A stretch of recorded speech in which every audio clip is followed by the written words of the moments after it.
হইচই সময় চ্যানেলে সকলকে স্বাগত। আজকের রেসিপি হলো চিকেন ফ্রাই। খুব সহজ এবং কম উপকরণেই তৈরি হয়ে যাবে চিকেন ফ্রাই রেসিপি। আমার মতে চিকেনের তো অনেকে অনেক ধরনের রেসিপি ট্রাই করেছেন, কিন্তু একবারের জন্য হলেও খুব সহজভাবে এইভাবে আপনারা চিকেন ফ্রাই তৈরি করে দেখতে পারেন। আশা করি বাড়ির ছোট থেকে বড় সকলেরই কিন্তু খুবই ভালো লাগবে।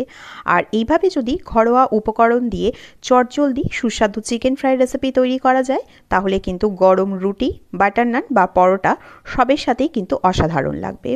সহজভাবে এবং সুস্বাদু এই চিকেন ফ্রাই রেসিপি আশা করি আপনাদের সকলের ভালো লাগবে। রেসিপিটি যদি ভালো লাগে তাহলে লাইক আর শেয়ার করতেও কিন্তু ভুলবেন না। প্রথমেই আমি এখানে চিকেন নিয়েছি। চিকেনটাকে আগে থেকে খুব ভালো করে নুন জল দিয়ে ভালো করে পরিষ্কার করে নিয়েছি। আর এই রেসিপি তৈরি করবার সময় চিকেনগুলোকে কিন্তু ছোট ছোট টুকরো করে নিতে হবে, তাহলে কিন্তু এর স্বাদটা খুবই ভালো হবে। এবার আমি এখানে দিয়ে নিচ্ছি কিছুটা পরিমাণ লেবুর রস। এখানে আমি 1 থেকে 1.5 চামচের মতো লেবুর রসটা ব্যবহার করছি। লেবুর রস দিলে চিকেনটা খুবই জুসি হয় আর নরম হয়। দিয়ে দিচ্ছি 1 চামচ পরিমাণে নুন আর লেবুর রস ভালো করে চিকেনের মধ্যে মাখিয়ে 5 থেকে 10 মিনিটের জন্য কিন্তু রেস্টে রেখে দিতে হবে। এদিকে যখন চিকেনটা আমার রেস্টে থাকবে, তখন আমি চিকেন ফ্রাইয়ের জন্য কিন্তু পেঁয়াজগুলোকে কেটে নেব। চিকেন ফ্রাই তৈরি করব ঘরোয়া উপকরণ দিয়ে, তাই আমি এখানে বেশ কিছু মশলা তৈরি করে নেব। মশলা তৈরি করবার জন্য নিয়েছি শুকনো লঙ্কা, তার সাথে নিয়েছি গোলমরিচ, একটা নিয়েছি দারচিনি, তার সাথে 4টে এলাচ, কিছুটা লবঙ্গ, 1 চামচ মৌরি আর 1 চামচ সাদা জিরে। অবশ্যই মৌরি আর সাদা জিরেটা 1 চামচ করে নিতে হবে। দুটোটাকেই কিন্তু সেম নিতে হবে। আপনারা আপনাদের চিকেনের পরিমাণ অনুযায়ী এই মশলাটাকে তৈরি করে নেবেন। আমি এখানে টোটাল 800 গ্রাম মাংস নিয়েছি। 800 গ্রাম মাংসের জন্য আমি এইটুকু মশলা ব্যবহার করেছি। মশলাটাকে আমি 2 মিনিটের জন্য হালকাভাবে ভেজে নেব, তারপর একটা মিহি গুঁড়ো তৈরি করে নেব। এই মশলাটার সাথে আর আমি কিন্তু কোনো মশলা ব্যবহার করব না, শুধু ওই ভাজা মশলাটা দিয়ে চিকেন ফ্রাইটা তৈরি করব। কড়াইয়ের মধ্যে আমি বড় চামচের 4 চামচ তেল গরম হতে দিয়েছি। রান্নাটা করব সাদা তেলে, তাই সাদা তেল গরম হতে দিয়েছি। সাদা তেল গরম হয়ে এসেছে। এবার আমি মিডিয়াম সাইজের 3টে পেঁয়াজকে খুব ভালো করে ছোট ছোট টুকরো করে কেটে নিয়েছি।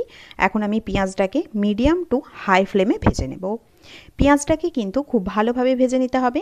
চিকেন ফ্রাই পেঁয়াজটা যদি ঠিকঠাক ভাজা যায়, তাহলে কিন্তু চিকেন ফ্রাইয়ের কালার, স্বাদ দুটোই কিন্তু দুর্দান্ত হয়। পেঁয়াজটাকে খুব ভালো করে আমি 5 থেকে 7 মিনিট ভেজে নিয়েছি মিডিয়াম টু হাই ফ্লেমে। পেঁয়াজটা আমার এইদিকে ভাজা হতে ছিল, আর অন্যদিকে আমি 8টা রসুন খুব ভালো করে থেতো করে নিয়েছি আর 2 ইঞ্চি আদাকে এইভাবে থেতো করে নিয়েছি। এই রান্নায় কিন্তু আদা বা রসুনটাকে আমি একেবারে মিহি করে বাটিনি, হালকা একটু থেতো করে নিয়েছি। আপনারা চাইলে কিন্তু একেবারে ছোট ছোট টুকরো করে কেটেও নিতে পারেন, অর্থাৎ যেটাকে কিমা বলা হয় পেঁয়াজ আদা রসুনের, সেরকমভাবেও কিন্তু কেটে নিতে পারেন। পেঁয়াজ আর আদা রসুন এই তিনটেকে যত ভালোভাবে কাটা যাবে, চিকেন ফ্রাইটাও কিন্তু ঠিক ততটাই সুন্দর হবে। আমি থেতো করে নিয়েছি রসুন আর আদাটাকে। এখন পেঁয়াজটাও ভাজা হয়ে গেছে প্রায় 10 মিনিট ধরে। পেঁয়াজের কালারটাও চেঞ্জ হয়ে গেছে আর পেঁয়াজটা বেশ খানিকটা নরমও হয়ে গেছে। সেই অবস্থায় আমি এখানে রসুন আর আদাটাকেও দিয়ে নিলাম। এবার রসুন আর আদাটাকে দিয়েও আরও আমি 5 মিনিটের জন্য গ্যাসের ফ্লেমটাকে হাইতে রেখে ভেজে নিয়েছি। কালারটা কতটা সুন্দর এসেছে আশা করি আপনারা সেটা দেখেই বুঝতে পারছেন। পেঁয়াজটাকে ঠিক এতটাই সুন্দর করে ভেজে নিতে হবে। তারপর এখানে আমি দিয়ে দিলাম বেশ খানিকটা কাঁচা লঙ্কা। আপনারা আপনাদের ঝালের স্বাদ অনুযায়ী লঙ্কাটাকে ব্যবহার করবেন। এবার আমি আগে থেকে যে ম্যারিনেট করে রেখেছিলাম মাংসটা, সব মাংসটাই দিয়ে দিলাম।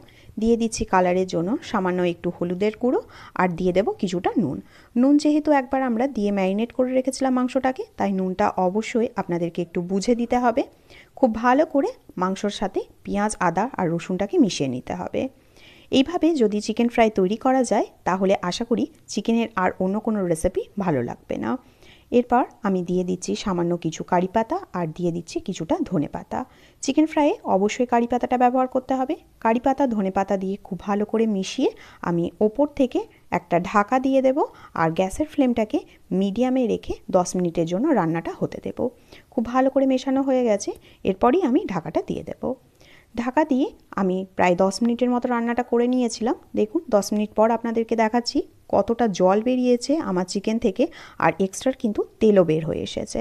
কালারটা কতটা সুন্দর হয়েছে আশা করি আপনারা সেটা দেখেই বুঝতে পারছেন। যেহেতু পেঁয়াজটাকে আমি খুব ভালোভাবে ভেজেছিলাম, তাই কিন্তু এতটা সুন্দর কালার এসেছে, কোনো রকম লঙ্কার গুঁড়ো ছাড়াই। আগের থেকে আমি যে ড্রাই রোস্ট করে রেখেছিলাম মশলাটা চিকেন ফ্রাইয়ে ব্যবহার করবার জন্য, সেই মশলাটা কিন্তু পুরোটাই দিয়ে দিলাম। এবার মশলাটা দিয়ে আবারও খুব ভালো করে কিন্তু কষিয়ে নিতে হবে। তার আগে আমি এখানে দিয়ে দিচ্ছি কিছুটা ধনেপাতা আর কিছুটা কারি পাতা। অবশ্যই কারি পাতা আর ধনেপাতা কিন্তু দুটো স্টেপে দিতে হবে চিকেন ফ্রাইয়ে, তাহলে কিন্তু স্বাদ ফ্লেভার দুটোই ভালো আসবে। আবারও খুব ভালো করে আমি মিশিয়ে নিচ্ছি। গ্যাসের ফ্লেমটাকে মিডিয়ামে রেখে মশলাটাকে দিয়ে আরও 5 থেকে 7 মিনিটের মতো রান্না করতে হবে। আজকের এই সহজ এবং সুস্বাদু চিকেন ফ্রাইয়ের রেসিপি যদি আপনাদের ভালো লেগে থাকে তাহলে অবশ্যই একটা লাইক আর কমেন্ট করতে ভুলবেন না।